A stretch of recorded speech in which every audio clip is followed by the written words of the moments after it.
I think stable is the key word. Everybody that you talk to here, they are kind of peaceful. They talk about how this election is going to be like no other. It's going to be very peaceful. You drive on the streets, you talk to people. There is no signs of violence. For example, yesterday we managed to attend some of the rallies. There was no security checks. So that tells you how confident the system is, how confident the people in Ghana are about this election coming up tomorrow. We've seen in so many African countries the youth demanding changes. What are the youths of Ghana asking for in this election? That's a terrific question. The youth, it's all about jobs. And of course, the economy has, in a way, tanked. It hasn't done very well for the young people. You have a lot of young graduates who are roaming the streets, who are trying everything humanly possible to put food on the table for their children. But it comes down to education. The current government has given young people a new lease on life, meaning that they've given them free primary education and free secondary school education.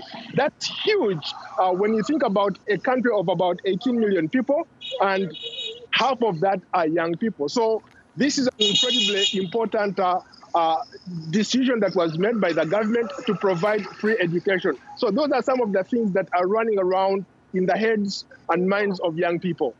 Well, you know, for years, men have dominated the presidency in the continent of Africa and even elsewhere.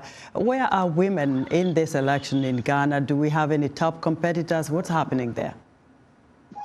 Yes, there are some women on the top of the ticket. For example, NDC, one of the major political parties, the one that is going to be headed by former President John Mahama, has a vice presidential candidate on the ticket as a female vice president. So I've talked to some women who are also vying for office. They talk about how if, let's say, NDC wins, this would be a huge deal for women across the country, not just in Ghana, but across the region. So women are anxiously waiting to see the results of this election.